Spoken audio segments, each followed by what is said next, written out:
بسم اللہ الرحمن الرحیم۔ آج ہم جس ٹاپک کو ڈسکس کریں گے وہ ہے پاکستان بننے کی کیا وجوہات تھیں، مقصد کیا تھا اس کا، اور ضرورت کیا تھی مسلمانوں کو اور ان کی لیڈرشپ کو کہ انہوں نے ایک الگ ریاست کا ڈیمانڈ کیا اور بنایا۔ تو چلے موو کرتے ہیں اپنے ٹاپک کی طرف۔ سب سے پہلا ایم یا آبجیکٹو جو تھا وہ یہ تھا کہ enforcement of sovereignty of God almighty. جب بھی کوئی اسلامی ریاست بنتی ہے تو وہ اس کنسیپٹ پہ بنتی ہے کہ وہاں پہ حاکمیت اعلیٰ اللہ تعالیٰ کو تصور کیا جائے گا۔ اچھا جی، مسلمانوں کا بیسک آبجیکٹو جو تھا وہ یہ تھا کہ ہم ایک ایسی ریاست کو حاصل کریں گے جہاں پہ حاکمیت اعلیٰ اللہ تعالیٰ کو تصور کیا جائے گا، اور اس اسٹیٹ کی جو گورنمنٹ ہوگی وہ اسلامی اصولوں کے مطابق بنائی جائے گی۔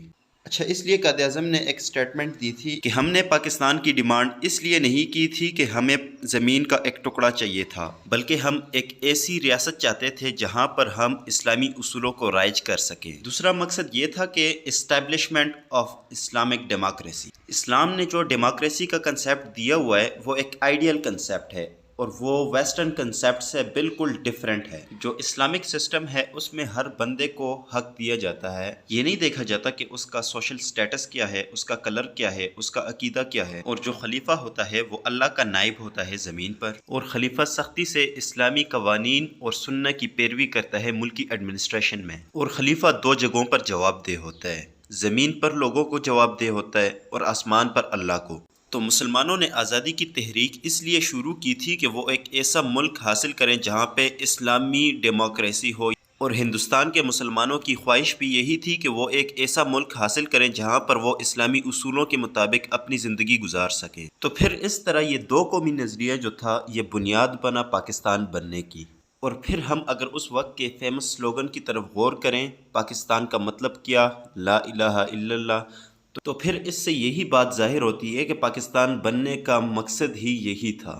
اچھا جی، قائد اعظم نے ایک سٹیٹمنٹ بھی دی تھی، وہ میں آپ کو پڑھ کے سنا دیتا ہوں۔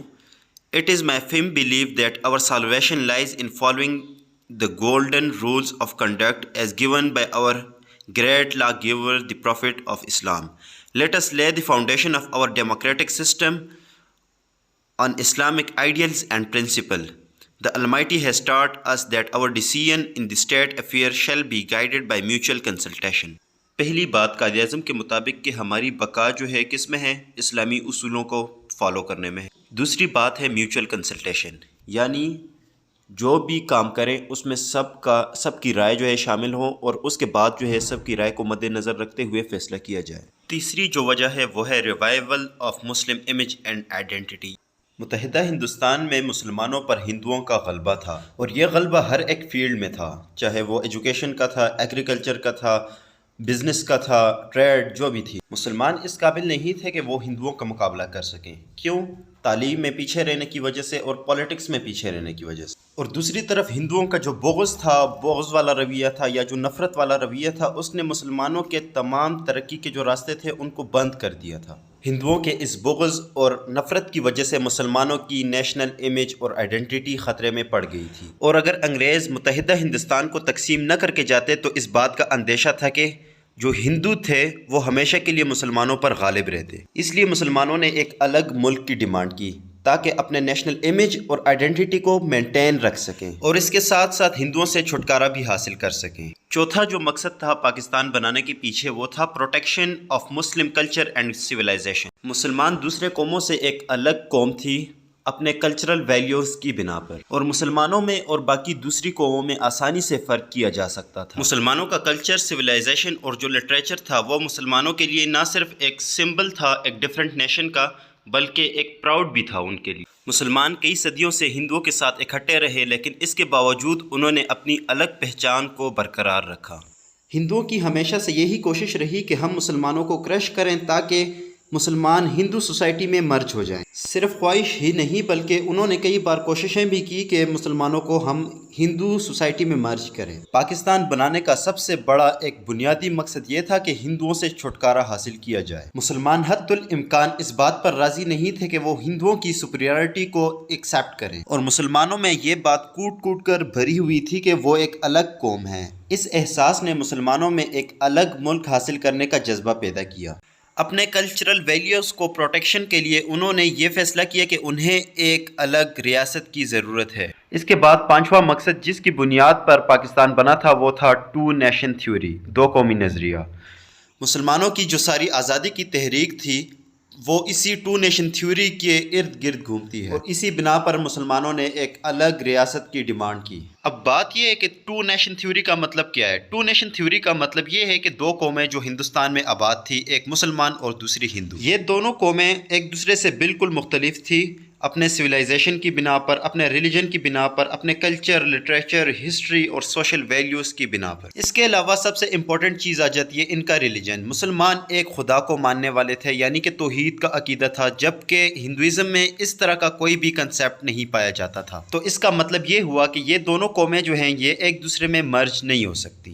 سر سید احمد خان پہلے مسلمان لیڈر تھے جنہوں نے ٹو نیشن تھیوری پروپوزڈ کی تھی۔ شروع میں سر سید احمد خان نے ہندو مسلم یونٹی کے لیے کام کیا، لیکن آخر میں انہیں اس بات کا پتہ چلا کہ ہندو اور مسلمان جو ہیں ایک الگ قومیں ہیں، کیونکہ ہندوؤں میں مسلمانوں کے خلاف بہت زیادہ بغض پایا جاتا تھا، اور ہندو اور کانگریس ہر جگہ صرف اپنے مفاد کو پروٹیکٹ کرتی تھی۔ اور اسی بات کی وجہ سے سر سید احمد خان اس بات کے حامی بن گئے کہ ہندو اور مسلمان جو ہیں وہ ایک دوسرے سے بالکل مختلف قومیں ہیں۔ اس دو قومی نظریے کی وجہ سے پاکستان بننے کا جو قیام تھا وہ اور بھی مضبوط ہوا، چونکہ مسلمان یہی چاہتے تھے کہ انہیں ایک ایسے ریاست کی ضرورت ہے جہاں پر وہ اپنی زندگی اسلام کے مطابق گزار سکیں۔ اچھا جی، چھٹا جو ہمارے پاس پوائنٹ آ جاتا ہے وہ یہ ہے کہ ایمنسپیشن فرام دا پریجوڈیشیل ہندو میجورٹی، یعنی جو ہندوؤں کا جو بغض والا رویہ تھا اس سے چھٹکارا۔ جب مسلمان ہندوستان میں آئے تھے تو وہ فاتح بن کر آئے تھے، اور پھر وہاں پر ہی سیٹل ہوئے اسی سوسائٹی میں، اور پھر ان لوگوں نے مسلمانوں کو دیکھ کر اسلام قبول کیا، اور اسی طرح انڈیا میں مسلمانوں کی تعداد آہستہ آہستہ بڑھتی گئی، اور پھر آخر میں ایک وقت ایسا بھی آیا کہ انڈیا میں مسلمانوں کی تعداد 1/4 ہو گئی تھی، یعنی کہ 4 حصوں میں سے ایک حصہ جو تھے وہ مسلمان تھے، اور باقی 3 حصے جو تھے وہ باقی ساری قومیں آباد تھیں، جن میں سکھ آ جاتے تھے، ہندو آ جاتے تھے، اور باقی قومیں آ جاتی ہیں۔ یعنی کہ جب مسلمان نئے نئے آئے تھے 712 میں تو ان کی تعداد اس وقت بہت زیادہ کم تھی، اور کم ہونے کے باوجود ان کا غلبہ بھی تھا۔ اس بات کی وجہ سے ہندوؤں میں سخت جیلسی اور نفرت پائی جاتی تھی، کیونکہ مسلمان جو تھے تعداد میں بہت زیادہ کم تھے ہندوؤں سے، لیکن پھر بھی ان پر حکومت کر رہے تھے۔ تو جب 1857 میں مسلمانوں کی حکومت ختم ہوئی اور برٹشرز جب آئے ہندوستان میں تو انہوں نے دیکھا کہ چونکہ ہندو تعداد میں زیادہ ہیں تو انہوں نے اپنا جو فیور تھا وہ بھی ہندوؤں کے ساتھ زیادہ کر دیا۔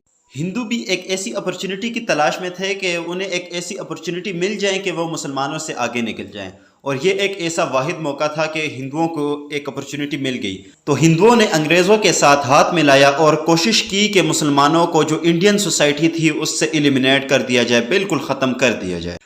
جب انگریز انڈیا میں آ گئے تو انگریزوں اور ہندوؤں نے مل کر سخت قسم کی پالیسیاں بنائی مسلمانوں کے خلاف، تاکہ مسلمانوں کو انڈین سوسائٹی میں جو ہندوؤں کی سوسائٹی تھی اس میں مرج کیا جائے۔ مسلمانوں کے ترقی کے جتنے بھی راستے تھے اس میں رکاوٹیں پیدا کر دی ہندوؤں اور انگریزوں نے مل کر، تاکہ مسلمان جو ہیں وہ ترقی نہ کر سکیں۔ تو پھر مسلمانوں نے سوچا کہ اس کا واحد حل یہی ہے کہ ہم ایک الگ ریاست کی ڈیمانڈ کریں اور ایک الگ ریاست حاصل کریں۔ آخری وجہ ہمارے پاس آ جاتی ہے کہ balanced economic system, establishment of balanced economic system. Pakistan بننے سے پہلے مسلمانوں کی جو معاشی حالت تھی وہ بہت زیادہ خراب تھی، اور اس کے علاوہ جو تھے مسلمان جو تھے وہ ٹریڈ نہیں کر سکتے تھے، ٹریڈ جو تھی وہ مونوپولائز ہو گئی تھی۔ مونوپولائز کا مطلب یہ ہے کہ ٹریڈ جو تھی وہ صرف ہندوؤں کے ہاتھ میں تھی، یعنی جو بڑے بڑے بزنس مین تھے یا جو بھی بزنس کرتا تھا، ٹریڈ کرتا تھا، وہ صرف ہندو کر سکتا تھا۔ مسلمان جو تھے اس پر اس بات کی پابندی تھی کہ مسلمان ٹریڈ نہیں کر سکتے۔ 1857 کے بعد مسلمانوں پر یہ پابندی لگی کہ مسلمان جو ہیں وہ اچھی جگہ پر نوکری نہیں کر سکتے، یا جو ہے بزنس نہیں کر سکتے، ٹریڈ نہیں کر سکتے۔ جتنی بھی سیٹس تھی، ہائی پوزیشنز تھی، وہ ہندوؤں کے لیے ریزرو رکھی گئی، اور مسلمان صرف وہی جاب کر سکتے تھے جو بالکل لو رینک کی جاب تھی، لائک پی این ہم کہہ سکتے ہیں۔ صرف یہی نہیں بلکہ مسلمانوں کی جو پراپرٹی تھی وہ بھی ان سے لے لی گئی، ان سے ضبط کر دی گئی۔ اس وجہ سے مسلمان جو تھے وہ تعلیمی میدان میں بہت زیادہ پیچھے رہ گئے تھے ہندوؤں سے، اور ہندو جو تھے انہوں نے مغربی تعلیم، جو جدید مغربی تعلیم تھی اس وقت کی، وہ انہوں نے حاصل کر کے بہت زیادہ آگے نکل گئے مسلمانوں سے، اور جتنی بھی نوکریاں تھیں، اچھی قسم کی اچھی پوزیشنز تھیں، تو وہ ہندوؤں کو مل گئی تھی۔ تو پھر مسلمان اس وقت معاشی بحران کا شکار تھے، اور مسلمانوں نے یہ بات سوچی کہ اس کا واحد حل یہی ہے کہ ہم ایک الگ ریاست حاصل کریں، اور پھر اس ریاست میں ہم اسلامی اصولوں کے مطابق زندگی گزاریں گے۔